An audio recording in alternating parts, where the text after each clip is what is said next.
چار ہیں جن کی اللہ تبارک و تعالیٰ کو بھوکا رہنا بھی پسند نہیں آیا. ایسے چار ہیں جو روزہ رکھ کے بھی سجدہ کرتے ہیں، خدا کو وہ سجدہ قبول نہیں ہے. ایسے چار ہیں جو لوگوں کو صدقہ خیرات بانٹتے پھر رہے ہیں، پھر بھی ان کی یہ ادا اللہ کو بھا نہیں رہی.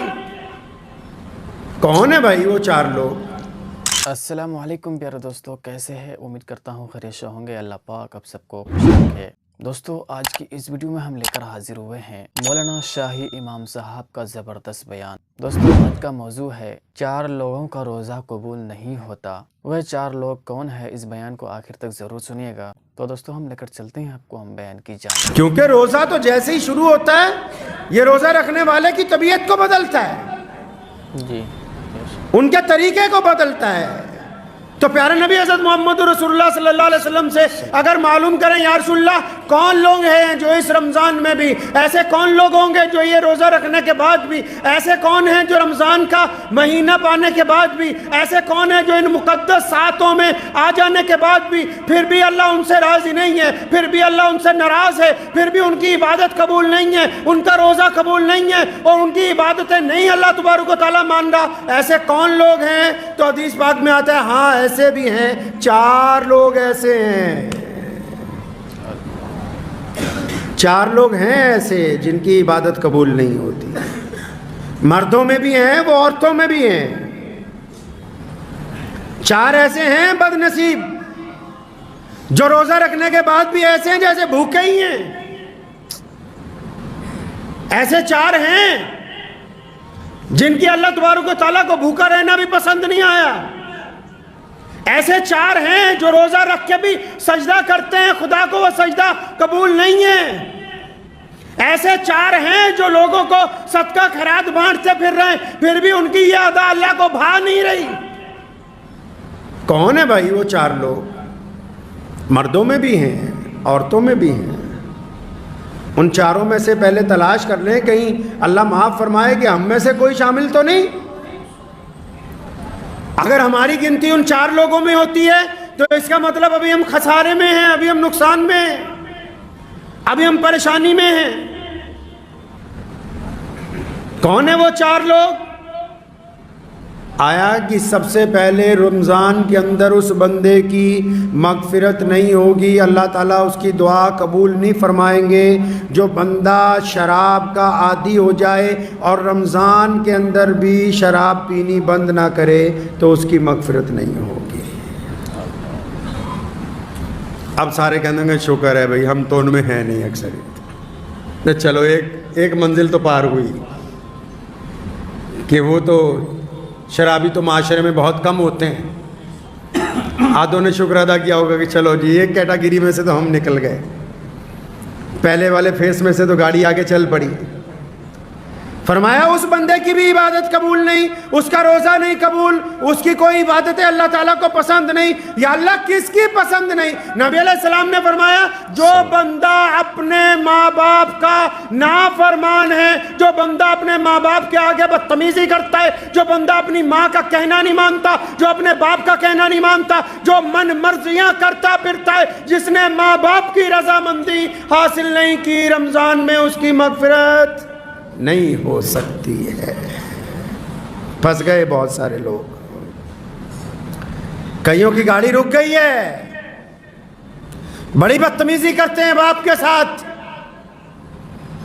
بڑی سخت لہجے میں بولتے ہیں ماں کے ساتھ کہ پتہ نہیں تجھے میں نے روزہ رکھا ہوا ہے. ایسے روزے کا کیا کرنا جو روزہ قبولیت جن سے ہونا ہے، جن کی وجہ سے روزہ قبول ہوگا، جن کے ادب کی وجہ سے روزہ قبول ہوگا، جن کے آگے نظریں جھکانے سے روزہ قبول ہوگا، جن کے پاؤں دبانے سے روزہ قبول ہوگا، تو ان سے بدتمیزی کرتا پھرتا ہے. ایسے بندے کی رمضان میں مغفرت نہیں ہو سکتی ہے.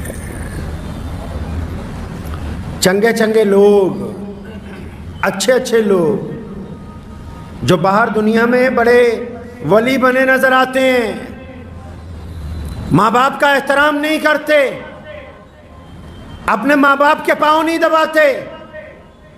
ایک صاحب تھے بڑے معمولی سے دیندار، اور جو دعا کرتے تھے قبول ہو جاتی تھی، اور حالانکہ کئی گناہ بھی کر دینے. تو بڑے حیران ہوئے امام صاحب پوچھنے لگے تو کرتا ایسا کیا ہے؟ کہتا میں نے تو آج تک یہ دیکھا ہے جو بھی مانگا ہے وہ قبول ہو جاتا ہے. کہاں جا کے مانگتا ہے؟ تو نماز پڑھتا ہے نکل جاتا ہے, کوئی لمبی دعائیں نہیں مانگتا. کہتا روز رات کو جب گھر جاتا ہوں نا اپنے باپ کے اطمینان سے بہت دیر پاؤں دباتا ہوں, پھر اپنی ماں کے پیر دباتا ہوں, پھر ان کے دونوں پاؤں کو اپنی بازوؤں میں لپیٹ کے سر رکھ دیتا ہوں اللہ تعالیٰ کی حضور, اور پھر میں نے آج تک اپنے ماں باپ کے قدموں میں سر رکھ کے اپنے اللہ کے آگے جو کچھ مانگا ہے وہ عطا ہوا ہے, آج تک کوئی دعا رد نہیں ہوئی ہے.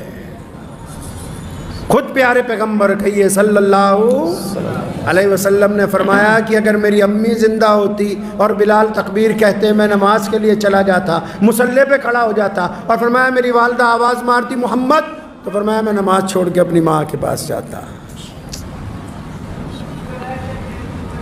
اب جو لوگ اس گناہ میں ملوث ہیں, رمضان میں بھی کتنا خوبصورت موقع ہے, کتنے پیارے دن ہیں, کتنی پیاری راتیں, کتنا پیارا ساتھ ہے. اور اب تو اللہ تعالیٰ نے کتنی آسانی کروا دی کہ یہی جو واٹس ایپ ہے, یہی جو آپ کے ہاتھ میں موبائل پکڑا ہوا ہے, اگر ماں باپ دور بھی ہیں تو معافی کے چند جملے ندامت کے آنسوؤں کے ساتھ واٹس ایپ پہ ریکارڈ کر کے بھیجنے ہیں, چند باتیں فون پہ اپنی ماں سے کرنی ہے, اپنے باپ سے کرنی ہے. اور ماں باپ کے اللہ نے مادہ رکھا ہے معاف کرنے کا. اگر روزے دار اپنے والدین کو راضی کر لے گا تو پھر اللہ تبارک و تعالیٰ اس کا روزہ قبول کر لیں گے انشاءاللہ. اور جنہوں نے ماں باپ کو ستایا بہت ہے نا, اور ماں باپ چلے گئے دنیا میں سے, بڑی بدتمیزیاں کی ماں باپ کے ساتھ, روزانہ ہر ایک نماز کے بعد, روزانہ صبح کو, دوپہر کو, شام کو, افطار کے وقت, سحری کے وقت کثرت سے اپنے ماں باپ کے لیے مغفرت کی دعائیں مانگیں, کثرت سے اپنے ماں باپ کے لیے قرآن پاک پڑھ کے ان کو اصال ثواب کریں, تب بھی اللہ تبارک و تعالیٰ راضی ہو جائیں گے جب آپ بار بار اپنے ماں باپ کی مغفرت کی دعائیں مانگیں گے. بغیر ماں باپ کی رضامندی کے یہ روزہ آگے چلنے والا ہے نہیں.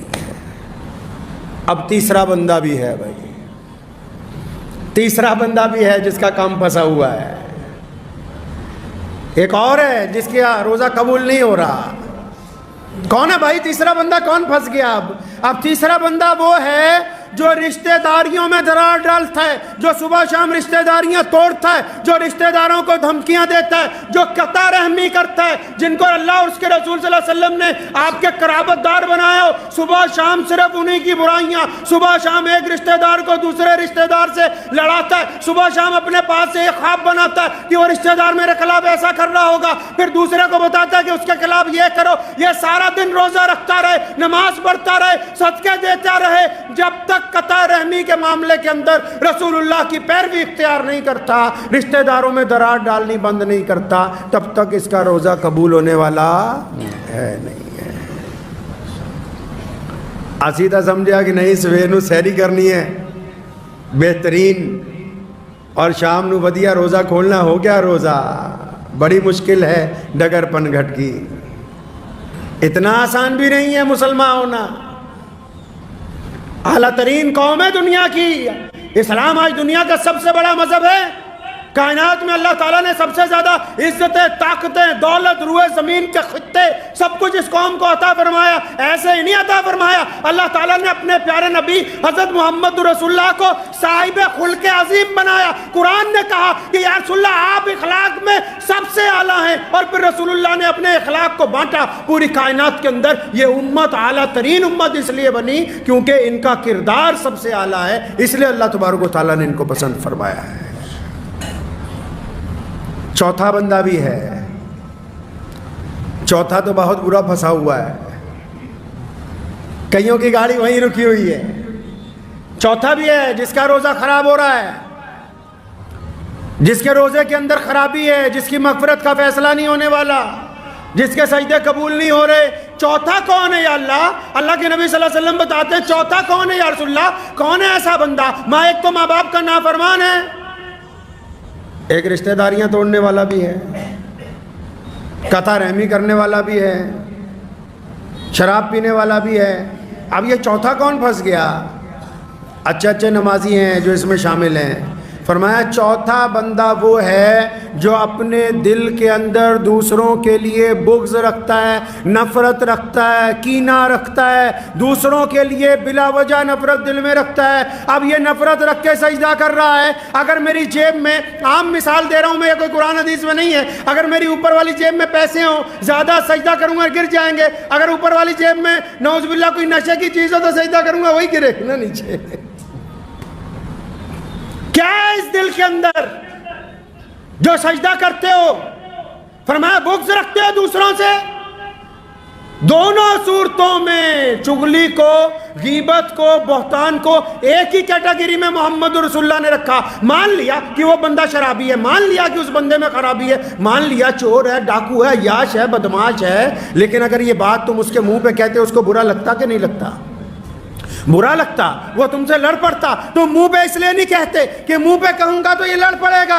تو نبی علیہ السلام نے فرمایا کہ اگر یہ اپنے بھائی کی غیبت کرتا ہے، اس میں برائی ہے تو برائی کو بھی بیان کرنا فرمایا منع ہے، اور اگر اس میں برائی نہیں ہے، تم کہتے ہو کہ چور ہے، وہ چور نہیں ہے، تم کہتے ہو بے ایمان ہے، وہ بے ایمان نہیں ہے، تم کہتے ہو ریاکار ہے، وہ ریاکار نہیں ہے، تم کہتے ہو زانی ہے، وہ زانی نہیں ہے، اگر تم اپنے پاس سے بھی الزام لگاتے ہو، پہلی صورت میں غیبت ہے، اگر اس میں گناہ ہے تو غیبت کا گناہ، اور اگر اس میں وہ گناہ نہیں ہے تو بہتان کا گناہ۔ اب چغلیاں کرنے والے بھی خدا کے حضور بخشے جائیں گے کیا؟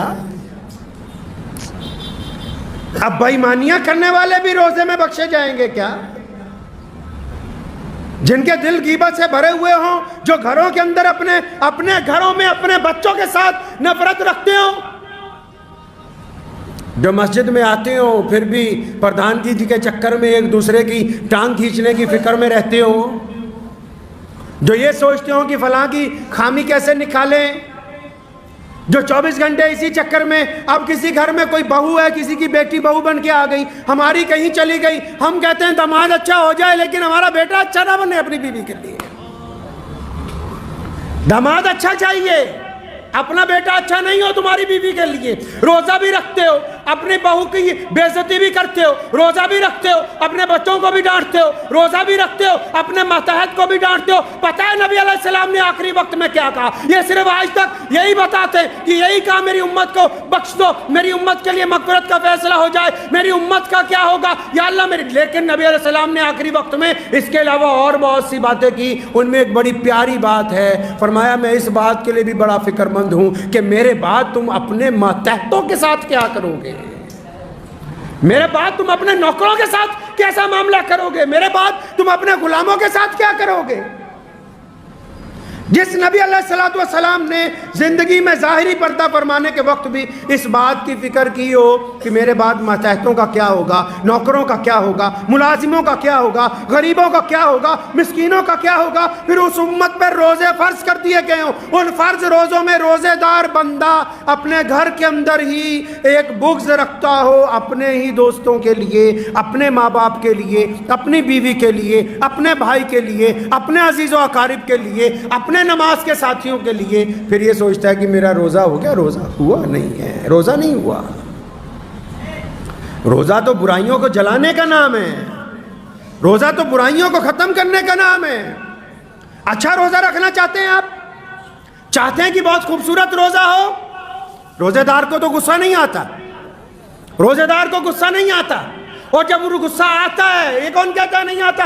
ارے آتا ہے غصہ، لیکن روزے دار غصے کا اظہار نہیں کرتا، روزے دار غصہ آنے کے بعد گالی نہیں دیتا، روزے دار غصہ آنے کے بعد غصے کو ضبط کر لیتا ہے، روزے دار غصہ آنے کے بعد ناراضگی کا اظہار نہیں کرتا۔ مطلب روزے دار کو غصہ تو آتا ہے لیکن یہ دوسرے کو غصے کا بتاتا نہیں ہے، کیونکہ یہ روزے دار ہے۔ روزے دار کا عمل اور اس کا کردار اچھا۔ روزہ رکھنا چاہتے ہیں، ماں باپ کی اطاعت کیجئے۔ ماں باپ کہہ رہے ہیں بیٹا جلدی گھر آ جاؤ، کہہ رہے ہیں نہیں ہم تو دیر سے آئیں گے۔ ماں باپ کہہ رہے ہیں فلاں کے ساتھ ملنا جلنا کم کر دو،